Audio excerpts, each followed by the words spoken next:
Well, I appreciate the gentleman from Illinois' indulgence in allowing me to speak on this important subject this evening. Mr. Speaker, located in my central Washington district is the Hanford site, which has played a pivotal role in our nation's security and defense for decades.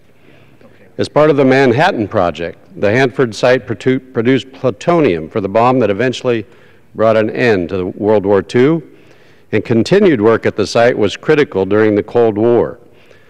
However, this work also resulted in massive amounts of nuclear defense waste. Today, Hanford is the world's largest and most complex nuclear cleanup site, with over 56 million gallons of radioactive and chemical waste in 177 temporary underground storage tanks. The federal government has a legal and a moral obligation to clean up this waste. The importance of Yucca Mountain cannot be overstated. Hanford is scheduled to send more nuclear waste to Yucca Mountain than anywhere else in the nation. The high-level defense waste at Hanford will be treated at the waste treatment plant, which is currently being constructed to turn this waste into glass that can then be sent to Yucca. The waste treatment plant is over 70% complete, and the glass produced will meet the geological specifications of Yucca Mountain. Yet the Obama administration has moved the goalpost by illegally shutting down Yucca, which will take us back to square one and harm the already challenging Hanford cleanup.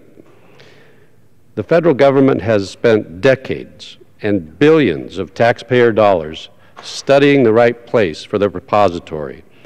The conclusion was Yucca Mountain, the subject of one of the most thorough and extensive reviews of a major government project ever conducted.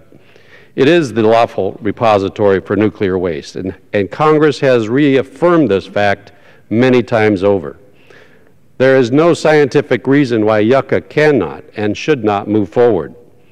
Earlier this month, I visited Yucca Mountain and was impressed by the substantial work that has already been completed. The development of the site has taken decades and has come at great taxpayer expense, costing Americans over $15 billion. Because DOE has failed to begin accepting used nuclear fuel as required by contracts signed with electric utilities that own the reactors, liability and settlement estimates now range from $13 billion to $50 billion, a blow to taxpayers and ratepayers, all due to the failure of the President to move forward with the legal repository. Simply put, we do not have the time or the resources to just start over. Doing so would change Yucca from being the nation's most secure national repository into a monument of government waste, and all in violation of the law. After getting that first-hand look at Yucca, I can see why it was selected as the best place for our nation's defense waste and commercial spent nuclear fuel. I am disappointed the administration has continued efforts to push ahead with its plan to circumvent Yucca, as well as the repeated affirmations by Congress that Yucca is the lawful repository. I look forward to working with my colleagues here in Congress, especially the members of the Nevada delegation, to ensure that the law is upheld and Yucca Mountain moves forward. I want to thank the gentleman from Illinois for allowing me these few minutes, and I yield back my time.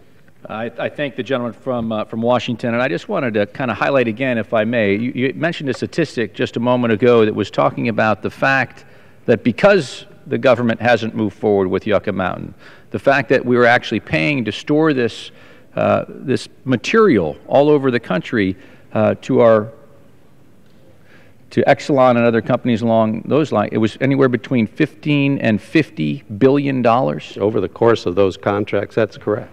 It's astounding. Well, I thank the gentleman from Washington for your leadership.